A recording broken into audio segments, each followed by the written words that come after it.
Amis photographes, bonjour, bienvenue sur GL Photographie. Alors j'entends souvent parler de format. Qu'est-ce que c'est que ces formats? Le plein format, l'APS-C, le 4 tiers, le 1 pouce, etc., etc. Eh bien je vais essayer de vous expliquer un petit peu tout ça en vous faisant une démonstration d'un matériel que je n'ai pas l'habitude d'utiliser, mais pour lequel j'ai eu un coup de cœur. Donc je vous en parle tout de suite.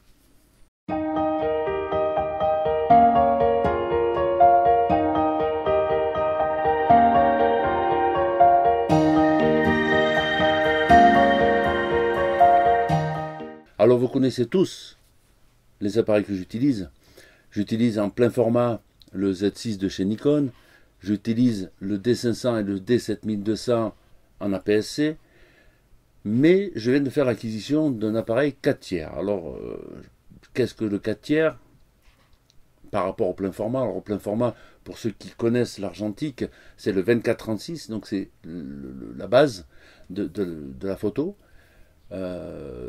L'APS-C, c'est avec un coefficient de 1,5, un tout petit peu plus petit, ce qui fait qu'on va se rapprocher du sujet. C'est pour ça que j'ai le D500 pour l'animalier, qui me permet de faire dans de très bonnes conditions, puisqu'il a une très bonne descente en ISO, de belles photos. Et puis il y a le 4 tiers. Le 4 tiers, lui, il a un coefficient de 2, c'est-à-dire que lorsque vous aurez un 50 mm en 4 tiers, c'est comme si vous aviez un 100 mm pour le plein format. Alors pourquoi cet appareil? Je vais vous montrer l'OMD EM1X pour lequel j'ai fait l'acquisition il n'y a pas très longtemps, parce que j'ai eu un coup de cœur sur cet appareil-là, avec un piqué exceptionnel et une qualité qui m'a vraiment surpris à un prix défiant toute concurrence comparé aux APS-C et au plein format.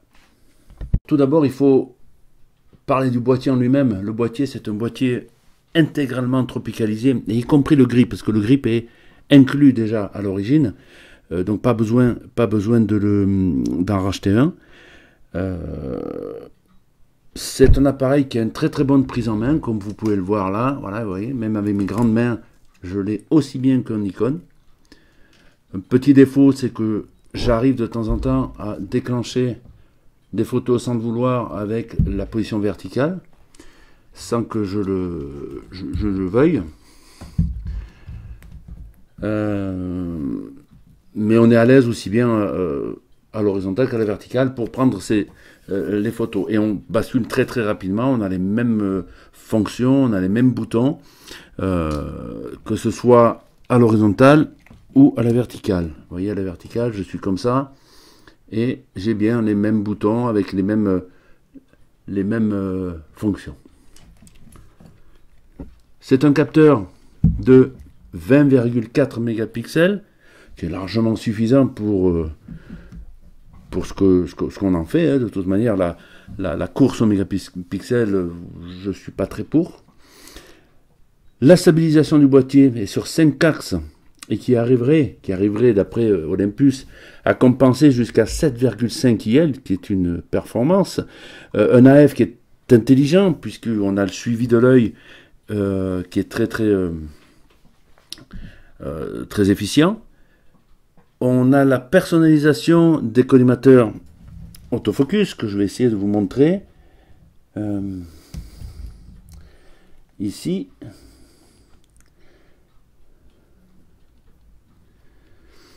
Voilà, donc ici on a les autofocus que l'on peut, les collimateurs, pardon, que l'on peut modifier, changer, éventuellement. J'ai un petit peu de mal, excusez-moi, parce que voilà, j'ai un petit peu de mal. Voilà, que l'on peut modifier à tout moment. On peut prendre tout, un peu moins, etc. On peut le paramétrer de manière complètement autonome. On a un filtre ND intégré jusqu'à 32 ND, donc de 2 à 32. Une vidéo 4K avec 3 niveaux de stabilisation intégrés, ce qui est quand même pas mal. Comme je vous disais aussi, on a un menu un petit peu compliqué. c'est un appareil donc complètement configurable. Donc comme vous pouvez le voir ici, vous avez les réglages, les réglages de base sur un premier, vous voyez, qui permet de faire des choses très très simples, dont notamment ici les vues séquentielles et le timelapse. Mais tiens, on va peut-être aller le voir si vous voulez, le timelapse, on y va. Hop, et là j'avance, donc on peut aller, le nombre d'images possibles que l'on peut avoir, donc c'est 999, hein. On peut le délai d'attente entre les images. Non, c'est le temps d'intervalle que le délai d'attente entre les images. Le premier délai, c'est le délai dans lequel la première image va se déclencher. Donc vous pouvez le faire déclencher à 5, 10 secondes ou plusieurs minutes.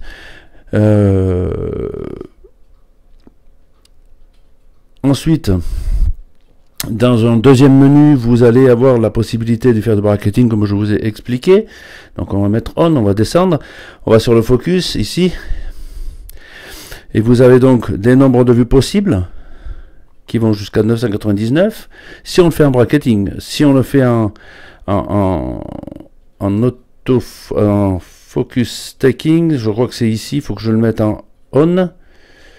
Je sais plus si c'est celui-là ou avant. Ouais, je pense que c'est lui. Là, on va par contre à beaucoup moins d'images. Je crois qu'on va à 15 maximum. Voilà, de 8 à 15 images. Ça, c'est pour que le focus taking soit fait directement par l'appareil. Sinon, avec le bracketing jusqu'à 999 images, c'est fait avec un logiciel spécifique. On peut le faire avec... je pense qu'on doit pouvoir le faire avec Lightroom ou avec Photoshop.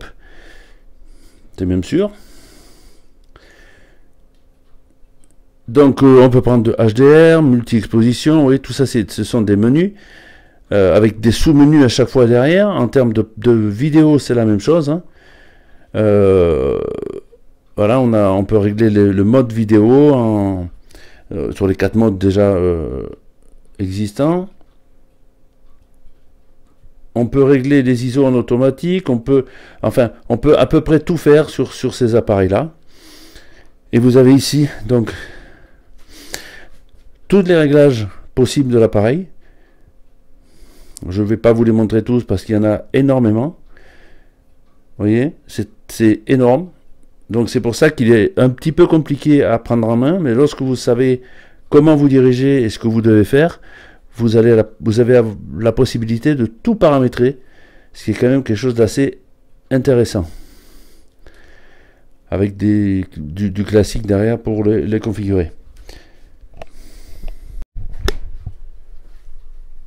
Alors comme je vous disais, tous les boutons sont personnalisables et vous avez donc les boutons classiques aperture, vitesse, programme et manuel. Vous avez ici le B qui correspond au bulb, c'est-à-dire que pour les poses longues, et 4 de C1 à C4 en 4 positions qui vous permet de programmer des modes personnels et qui vous permettra d'aller rapidement sur ce que vous voulez. Et le dernier ici qui est celui de la vidéo. De ce côté-là, les 3 boutons qui permettent d'aller dans le bracketing directement, de faire également le réglage de vos rafales et du collimateur AF. Ça permet de faire tout ça. Vous avez au pied le bouton on-off ici, juste là. Vous ne voyez peut-être pas bien, voilà, qui est ici. Parlons un petit peu objectif. Voilà la gamme d'objectifs que j'ai. Alors, vous avez 3 gammes chez Olympus. Vous avez l'entrée de gamme, la Premium et la Pro. Ici, vous avez 5 objectifs. Alors, je pars de la gauche. C'est le 300 mm f4 de la gamme Pro. Juste à côté, c'est le 40-150 gamme Pro en ouverture 2.8. Vous avez l'appareil photo. Et juste à côté, vous avez le 1440 ou le 1240 en f2.8 de la gamme Pro. À côté de la gamme Premium, vous avez le 60 mm macro, ouverture f2.8 il me semble, et le dernier, le tout petit, qui est le 45 mm à ouverture 1.8 de la gamme Premium.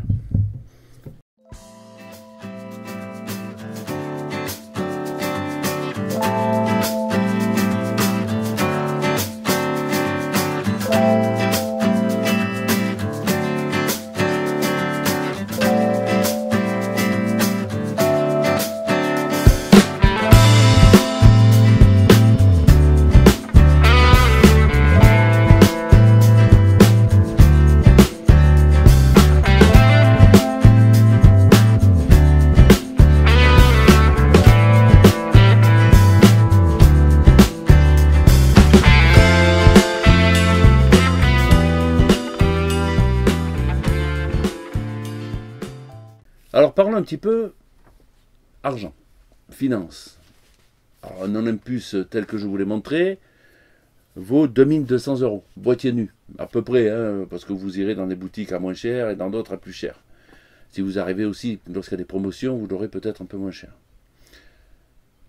Comparé à un D500, qui fait quasiment 2000 euros, un Z6 qui fait plus de 2200 euros, on est à peu près dans la même gamme de prix. Par contre, quand on va chercher les objectifs, on va prendre un 1240 Pro à ouverture 2.8 chez Olympus, qui est donc l'équivalent d'un 24-80, donc l'équivalent de 24,70 chez les concurrents. Eh bien, vous l'avez à 850 euros, alors que chez les concurrents, vous l'avez à peu près, que je ne dise pas de bêtises, hein, vous l'avez à 2100 euros chez Nikon et à 1800 euros chez Canon. Pour des poids impressionnants. Là, vous l'avez à 382 grammes et vous l'avez à 1 kg et 800 grammes chez Canon. 1 kg chez Nikon, 800 grammes chez Canon. Si vous prenez le 40-150 Pro f2.8 de chez Nikon, qui pèse lui 750 grammes pour un prix de 1250 euros, vous avez l'équivalent donc 80, 300, donc ce qui veut dire à peu près un 70-200 en f2.8. Là, vous les avez à 1,4 kg chez Nikon pour 2300 euros et à peu près 1,4 kg aussi pour 2100 euros chez Nikon. Vous voyez un petit peu les différences. Donc c'est un avantage pour Olympus, c'est un avantage pour le 4 tiers. Et voilà donc mon matériel, les deux Nikon, l'Olympus, comme je vous ai dit, avec mon parc d'objectifs. Alors, je me sers essentiellement du Nikon D500 pour faire de l'animalier, notamment les oiseaux, l'ornithologie, du fait de son crop de 1.5 et puis de sa bonne descente en ISO, étant donné qu'on fait ça souvent au crépuscule ou à l'aube. Je me sers beaucoup du Nikon Z6 également pour faire du street, enfin du portrait. Et l'Olympus, c'est un petit peu pour tout, mais quand on est en bonne lumière, mais je m'en sers essentiellement et beaucoup pour tout ce qui est proxy et macro. Voilà, ce qui fait j'ai l'avantage un petit peu des trois formats, puisque j'ai le plein format, la PSC et le 4 tiers. J'ai l'avantage des trois avec les objectifs qui vont avec. Comme vous avez pu le voir, c'est un appareil d'une qualité exceptionnelle, avec des avantages et des inconvénients. Les avantages sont une bonne prise en main, un grip qui est intégré, une tropicalisation totale de l'appareil et des objectifs, la personnalisation de l'appareil et des menus. Tous les boutons peuvent être personnalisés, c'est quand même assez exceptionnel. Une excellente stab, puisque la stab elle est sur 5 axes, donc l'appareil est stabilisé, certains objectifs aussi. Un suivi d'AF très très bon, l'œil ou le visage, je l'ai testé, c'est quand même très très bon, notamment en vidéo. Une excellente réactivité, il est très rapide à l'ouverture, à beaucoup de choses, enfin il est vraiment très très bon de ce côté-là. Une rafale élevée qui va de 18 images secondes à avec le suivi, et jusqu'à 60 images secondes sans le suivi. La possibilité d'avoir un filtre ND qui va de 2 à 34 à intégrer, ce qui est quand même pas mal quand vous connaissez le prix des filtres ND, et ça fait une sacrée économie. La possibilité de faire du bracketing et du focus stacking, alors ça va jusqu'à 999 images je crois pour le bracketing et jusqu'à 15 images ou 30 images pour le focus stacking. La possibilité de faire un time-lapse et surtout de pouvoir le monter à l'intérieur du boîtier, d'avoir le résultat final tout de suite. Une vidéo en 4K aussi très très bonne, en 30 images secondes, HD jusqu'à 120 images secondes, donc c'est quand même une qualité vraiment très très bonne. Dans les inconvénients, alors les inconvénients c'est un petit peu l'encombrement de cet appareil. Il est aussi gros quasiment que mon D500, un tout petit peu moins, mais il pèse presque 1 kg.